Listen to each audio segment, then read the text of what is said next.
Pertama-tama teman-teman, untuk aplikasi Atlas sendiri, kita bisa download melalui halaman web seperti yang Kela birukan ini.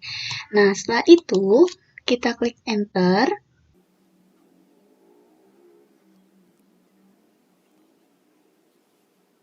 Setelah diklik Enter, maka akan muncul paket aplikasi Atlas seperti ini. Nah, lalu kita bisa untuk mengunduhnya dengan mengklik aplikasi Atlas version 2.1 XLSX. Lalu akan terdownload seperti ini, teman-teman.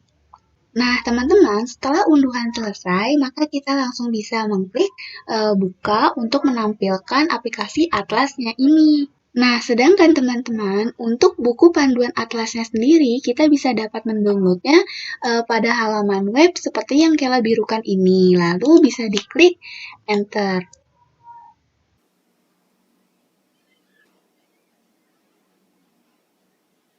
Nah, teman-teman, setelah diklik Enter, maka akan muncul buku panduan atlas seperti di halaman ini, dan teman-teman bisa melakukan download untuk buku panduan atlasnya dengan mengklik yang bergambar ataupun dengan tanda biru PDF ini.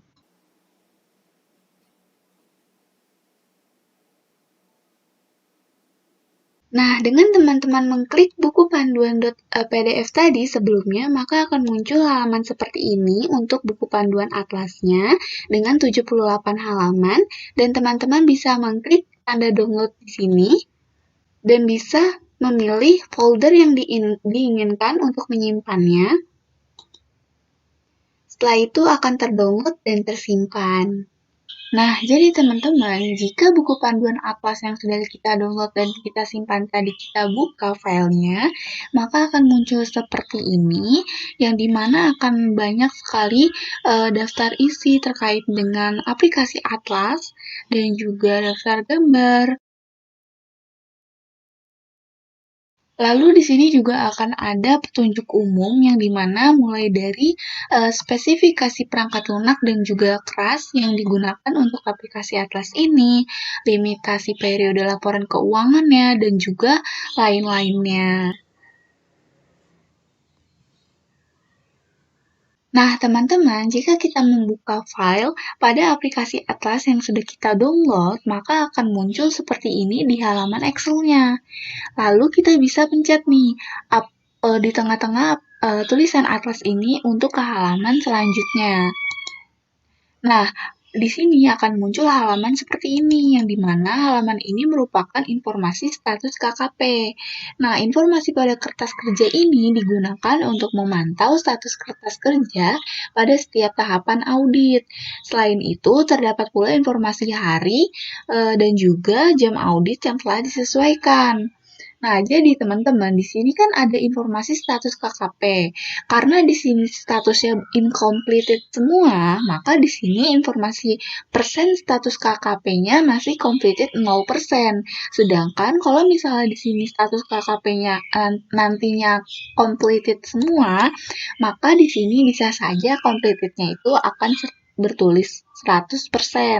Nah, sedangkan teman-teman, untuk informasi hari dan juga jam audit yang dibandingkan dengan anggaran untuk melihat total akumulasi jam auditnya, kita bisa nih mengklik yang tanda merah jambu di sebelah sini, dan akan muncul tampilan seperti ini. Nah, ini kertas kerja informasi hari dan jam auditnya ini nantinya akan dibandingkan dengan anggaran yang merupakan kertas kerja yang digunakan untuk melakukan penyesuaian jam kerja audit aktual. Nah, halo teman-teman, jika kita balik lagi ke halaman informasi status KKP ini, kita bisa nih mengklik tanda home ini untuk masuk ke beranda aplikasi Atlas, dan akan muncul tampilan seperti ini.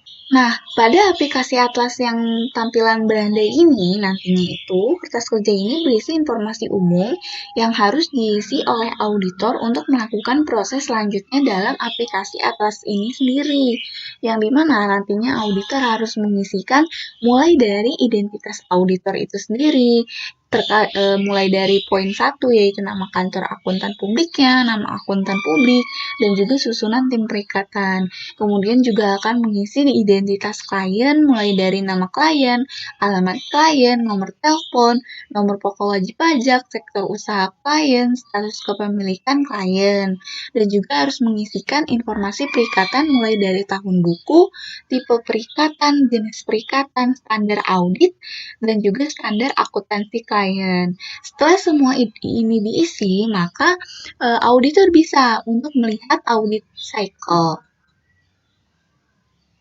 Nah, pada audit cycle ini, teman-teman, kertas kerjanya ini itu berisi informasi secara garis besar proses perencanaan audit yang meliputi tahapan mulai dari pra-perikatan, terus juga risk assessment, risk response, dan juga reporting. Nah, terus teman-teman, untuk kotak-kotak yang ada di dalam sini, jika kita nantinya sebagai auditor mengklik, maka ini akan menuju ke dalam kertas kerja yang bersangkutan. Misalnya, di sini Kela akan mengklik analisis penerimaan dan keberlanjutan hubungan dengan klien. Jika Kela mengklik icon ini untuk risk assessment-nya, maka akan muncul tampilan seperti ini.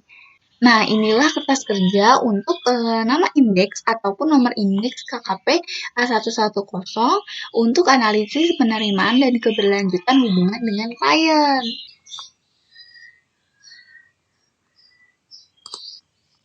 Nah, selanjutnya teman-teman, pada halaman ini, jika kita mengklik icon konten, maka akan muncul halaman seperti ini, yang dimana halaman ini itu berisi daftar seluruh kertas kerja yang ada di dalam aplikasi Atlas, beserta juga indeks untuk setiap kertas kerja, yang dimana nih, di sini ada A1 untuk pre-engagement, terus A2 risk assessment, terus poin B untuk risk response, poin C untuk completing and reporting, dan juga poin D untuk general. Nah, setiap masing-masing poin ini nantinya akan memiliki subpoin tersendiri. Yang dimana sama seperti sebelumnya, jika kita mengklik subpoin ini sendiri, maka akan muncul ataupun akan terkoneksi dengan kertas kerja yang bersangkutan. Misalnya di sini untuk tahapan risk response, jika Kela mengklik icon B100 untuk worksheet, maka akan masuk ke kertas kerja untuk worksheet itu sendiri, yang dimana harus mulai mengisi nama klien, jenis usaha, periode interim berjalan, periode perbandingan, SAK yang digunakan, dan juga lainnya. Selanjutnya, untuk kembali ke daftar kertas kerja yang ada di dalam aplikasi Atlas tadi, bisa langsung mengklik konten ini lagi. Nah, jadi teman-teman, inilah mengapa alasan aplikasi Atlas itu sangat membantu di dalam menjalankan prosedur audit dan juga pendokumentasiannya, yaitu dalam bentuk kertas kerja. Karena di aplikasi Atlas ini, untuk setiap masing-masing tahapannya itu sudah terinci secara material untuk hal apa saja yang harus diinput ataupun dikerjakan oleh para auditor di dalam proses audit selama proses audit berlangsung. Jadi di dalam aplikasi Atlas ini sudah ada rincian subpoin-subpoinnya di dalam setiap masing-masing tahapan, dan di setiap subpoin pada masing-masing tahapan ini bisa langsung diklik subpoinnya untuk menuju ke kertas kerja yang bersangkutan. Seperti ini, dan juga seperti sebelumnya yang sudah Kela tampilkan. Dan untuk kembali lagi, maka akan ke konten.